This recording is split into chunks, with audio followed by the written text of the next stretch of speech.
Well, hello, everyone, and welcome to Locker Room 411. This is the HJCAC, and I'm joined by two outstanding individuals. We'll start off with Doug Madoski. He is the executive director of the league.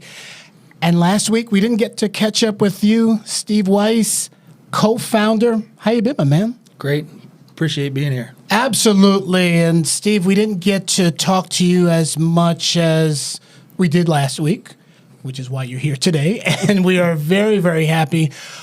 Co-founder, kind of explains some of the duties and just not even necessarily the duties, how you got here. Sure.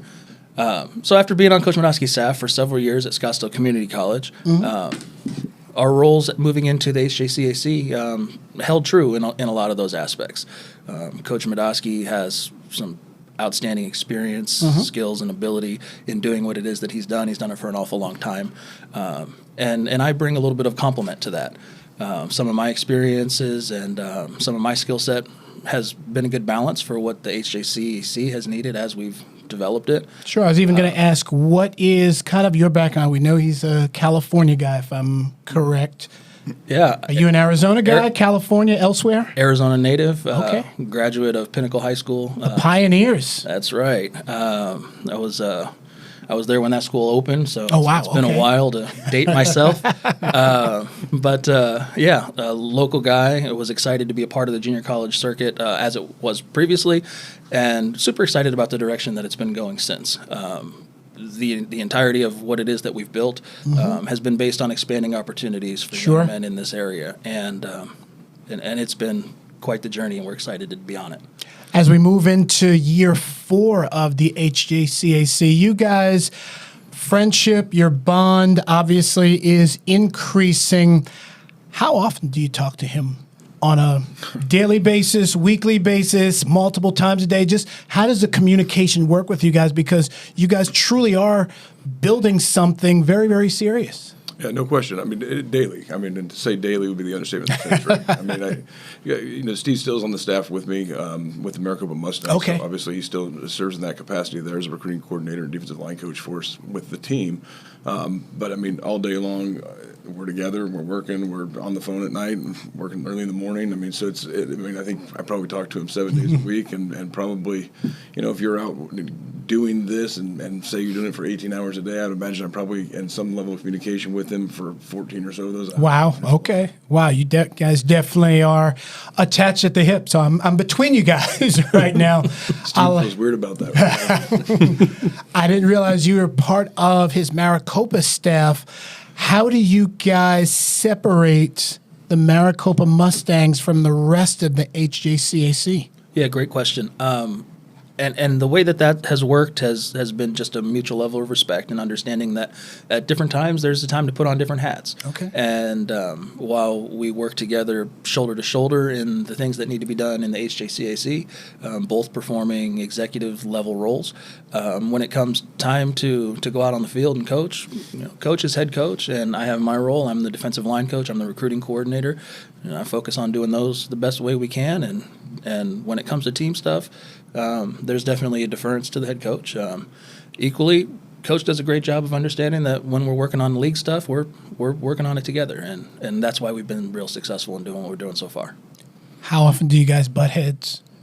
I don't think we do all that often. I mean, I think there's times that obviously, sometimes you end up wanting to, how do they say it, zig, other times you want to zag. But I think for the most part, I think that we're pretty much on the same page with it. I think that we vet a lot of ideas, a lot of thoughts ahead of time before they actually come to fruition. So, Okay. I think that it avoids a lot of those conflicts that you could see down the road. Equally, Sure. I think that when you have two people that are doing this and Absolutely. there's so much to get done, you don't have a whole lot of time to waste energy on butting heads as much as we just got to get the job done and figure out a way to do that. Obviously, trusting each other's skill set to be able to go out and get things done and feel like you can, if he's taking on something, he can take it on. I don't need to really have anything to do with it. And if I'm taking something on, he doesn't, need to really get too involved with it. We just get the job done together.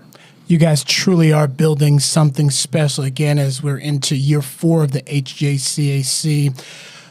Players obviously are a huge part of the league. Without players, there is no Hohokam Junior College Athletic Conference. With players from all over the country, obviously a bunch of them are from Arizona, and they probably are sleeping in their own beds. But at the same time, there is a good percentage of guys who are from all over the US of A. Where do they stay? How is the interest? If I am a young man who is living in Kansas and I've heard about the HJCAC and I'm finished high school, I want to play, and one of you guys or another coach reaches out and the connection is there, where is he going to stay? Sure. Housing has been one of those areas where there's been actually very little change as we've made a lot of transition over the last several years. Housing of students really hasn't. None of the community colleges here in Maricopa County have dorms. So over the last 30 plus years of football in the Valley, there haven't been that option. Instead, what players have done is found opportunities to room together in apartments nearby. The campuses here call themselves commuter campuses. We don't necessarily tie ourselves exclusively to those campuses. We also have a lot of virtual students and students that are taking that approach. But the result is the same. What we do is we focus on making sure that our students are able to get together, live with like-minded individuals, live with teammates who are striving towards the same goal with the same mission in mind. They stay together to keep their costs efficient. Sure. And what we do is we help guide them. We certainly aren't affiliated with any housing, but we will work to help facilitate getting guys into apartments nearby our facilities so that it's convenient and affordable. And in a lot of cases, it ends up being more affordable than your traditional dorm situation. So the housing has been one of the tried and true pillars that has kind of stayed the same as we've made a lot of changes. I'm glad you mentioned that because that's the one thing I truly didn't think of. You're right. Junior colleges don't have dorms, so it is a constant scenario. It's not anything really new for an out-of-state student or even an in-state student. From a travel standpoint, I'm intrigued by the travel of the 5 teams during the course of the season. When you go across the valley to play at, let's say, Gila River, is there a team bus? Are there vans? What's the method of operation? That would be similar to, as Steve was talking about with housing, where a lot of that has stayed the same from back when we were doing things to Maricopa. We charter buses, and we work with actually the same bus company that we were chartering when we were at Scottsdale, and they bring buses over to the facilities that we practice at and prepare for the games at, and pick up the teams and drive us to the other facility. There's really no difference from what we had done previously to what we're doing now. Okay. No, that's definitely because I think when people think junior college, they think a lower level of everything. And that's not really the case. No, it's not D1, but at the same time, as you mentioned, the housing scenario is the same. The travel, there's a team bus. Everything is basically routine. For instance, with Papago going over to Roswell, is that an overnight trip or not, or is that? So they'll follow the same travel itinerary that we would have historically followed for the most part, as far as the departure times and housing and meals and everything. I mean, I think in a lot of respects, what we've done is we've taken what we were doing from an athletic end of things and sought ways to improve the athletic end of it from what we were doing in Maricopa. The things that worked, we've kept them where they're at currently or look to improve those. Realistically, though, when you look at the academic partners that we have and what we're doing from a school standpoint, we've really kind of divided up the academic end and the athletic end. And the academic end, we're allowing the academic powers that be that excel in that and that are really good in that handle the academic end of it. And equally, we're saying that the coaches and those that are involved in athletics and understand athletics at the college level, we excel in that, so we take that on and try to make that as great as it possibly can be, and we let the academic institutions focus on the academics and the things that they're primarily focused on. And when you put them together, you're really building essentially two pillars and two sides of a house to be able to really take care of this student athlete on both ends of it, rather than just one side or the other. I like that. I totally love the answer. How tough, and this is kind of for both of you guys are certainly in it together, has it been from a sponsorship standpoint and getting this thing going from a financial standpoint? It's never easy, that's for sure, no matter what level it is. Sure. The reality is we started from absolutely nothing. We were in a position where, hey, all these teams are gone and you have nowhere to go and nothing to do with it. So community support has been huge. Finding a way to continue to expand on that community support, get awareness out there of what it is that we do. That's been one of the biggest initiatives, particularly over this last year or two. The first year or two, so much energy went into just making the opportunity to get on the field. Getting on the field was the goal. Producing game film was the goal. Finding an opportunity for some sophomores who had already entrusted into their coaches, the chance to pursue opportunities. Finding opportunities for them to move on was the goal. As we've now started to develop the HJCAC as a whole and as an organization and let it grow, getting to the point where we really start to involve the community has been a major priority for us, and it will continue to be in the future. There was a point where we were regularly having to let high school coaches know who we are and what we are and that we exist. That's not good enough for us. That's not the level of awareness where we want to be. That's not the level of community involvement we want to be at. We want to be an active part in the growth of prep students here in the Valley and around the country even. And the only way that we're going to be able to do that to be a viable option is to make sure that those caretakers and gatekeepers of those students at the high school level understand what we are and see us as a viable option and are willing to put the trust in us to take their students from where they are to where they could be. I think that just to kind of expand on that a little bit, where Steve's going with that, clearly at one point it was about proving that we were going to get out there and play. And coaches, I mean, we have our kids are important to us. Our players matter to us. And I think that when you look at any good program, whether it be at the high school level or the college level, the thing that people will find is that the relationship between the coach and their players is important. And I think that to have a coach at the high school level to be able to reach out and entrust those kids to somebody, that was the first obstacle that we had to overcome. Sure. And I mean, I expand on his answer only because today, as I'm driving in here last week, or when we did this before, you had talked about, my affiliation with Mountain Ridge High School and coaching there. And I think at one point we had talked about O'Connor and Coach Cole. Coach Cole actually reached out to me today and would talk to me about another one of his players that is going to look for an opportunity to play community college football, and entrusting us then to be able to take that kid and to take him at this point and get us all linked up with him so that young man is going to have that opportunity to go out and do this. And I think that I bring that up because people would sit there and typically say this Mountain Ridge O'Connor rivalry that sits out there, but realistically, when you look at it, it really is about what's best for these individuals, for the student athletes, and wanting to make sure that we're giving them those opportunities, and you're starting to see more and more and more of that take place as we continue to develop this league and move these players on. Indeed, you're right. It is all one big. It's a football family. Yes, you're across the sidelines from one another, but in the end, you're right. You want to see the kids promoted. 5 teams in the HJCAC, but the schedule comprises of 8 different teams. You've got NIMI in Roswell, you have Snow College in Ephraim, Utah, and ACU here in the Valley. How did those teams get involved in scheduling, and how did you guys build the relationships with those 3 schools to make them want to play you and vice versa? Either one. I think originally, when you look at the New Mexico Military Institute and Snow College, they were former members of the WSFL that all the Maricopa schools had played in with Arizona Western, Eastern, and Pima. So obviously, just having relationships with those programs from competing against them for so many years. Snow was in the WSFL all the way to the point of it going away. NIMI had left the WSFL, I want to say, a year or 2 prior to that. Kind of saw, I think, in some respects, the writing on the wall for where we were heading.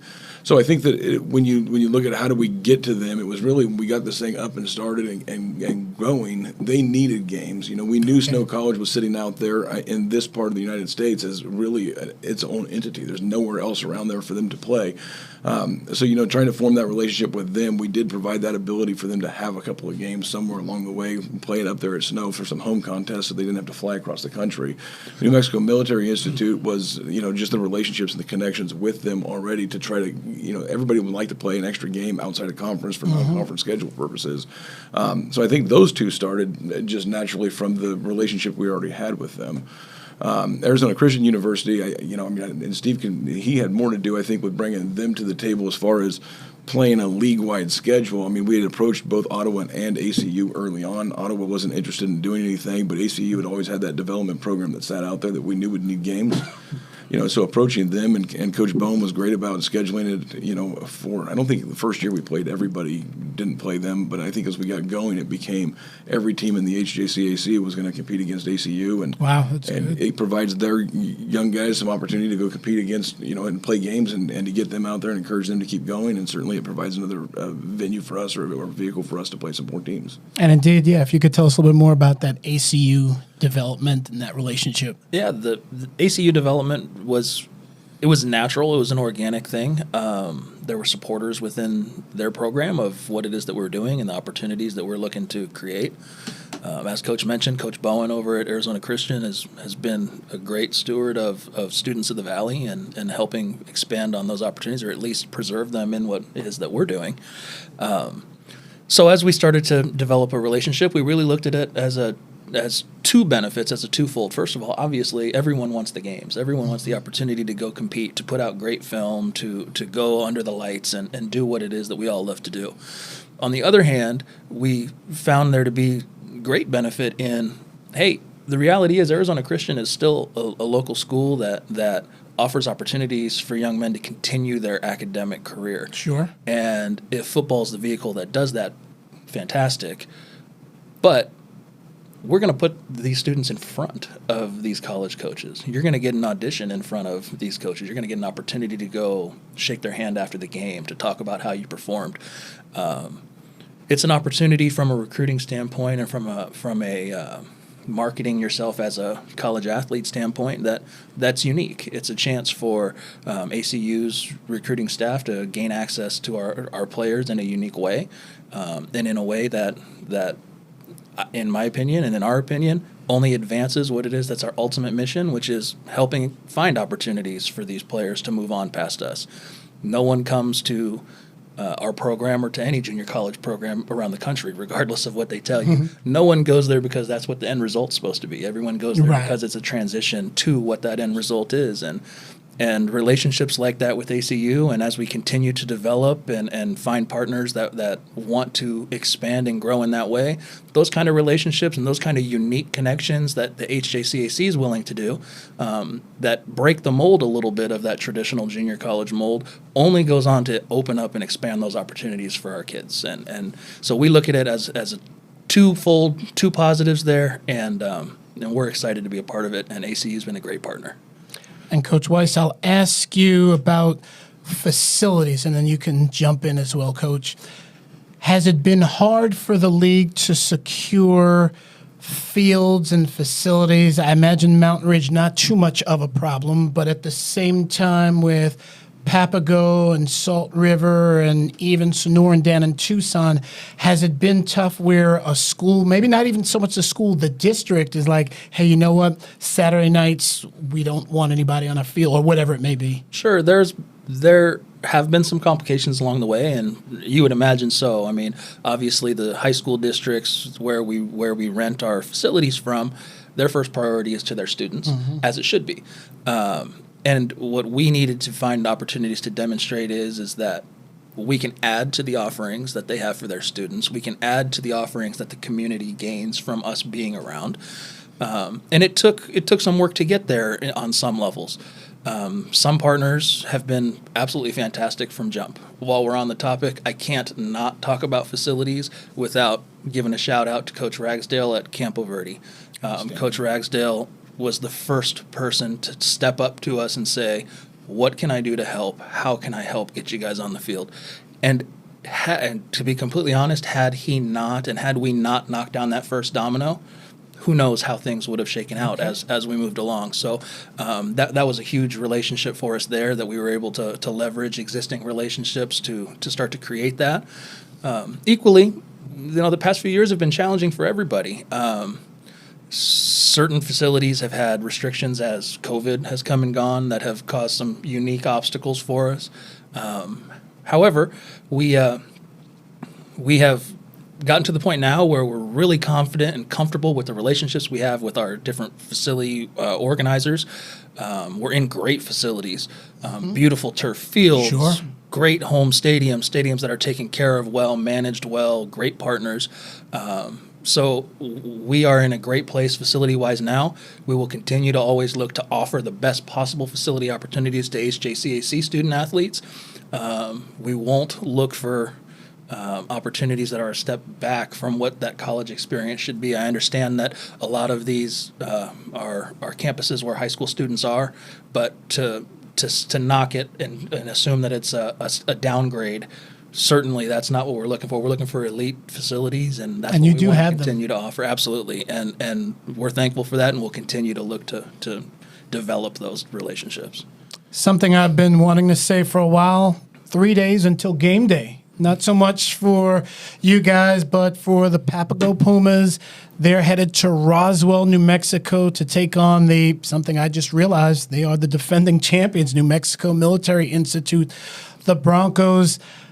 Coach Madoski, I'm going to give a slight preview of that game in a sense of, and when I say preview, we know you've kind of told us a little bit about the history of NIMI. That's what I'm going to call them. But what would we expect from Papago from what you've seen last year? They had the best record. I mean, I think obviously you're going to see Papago gave a run last year. I mean, they are the defending national champions, but they gave a heck of a run in an inclement game, I guess you could say, from a weather standpoint. It was terrible. They had some delays for rain and lightning and things like that. But I mean, I think you're going to see obviously the Pumas are going to go out there. They're going to play great defense. I mean, I think they start on that side of the ball as far as really building that program out. They're going to have some guys up front that can rush the quarterback or certainly keep the quarterback in a pocket. And they're going to be talented at the defensive back half of the defense, and they're going to get after them. They're going to bring pressure and give them a shot to go out and keep themselves in the game, trying to shorten the field down and play a field position battle to give them some opportunities offensively to go capitalize. They'll be, I would imagine more 10, 11 personnel, somewhat spread offense, but kind of ripping the ball around the yard some with some run actions coming off of it. Game day is here. Very much looking forward to it. Papago at New Mexico Military Institute, and pretty soon you guys will be able to take the field in about 10 days. This has been the Locker Room 411. Coach Steve Weiss, Coach Doug Madoski. Thank you guys. We'll see you next week.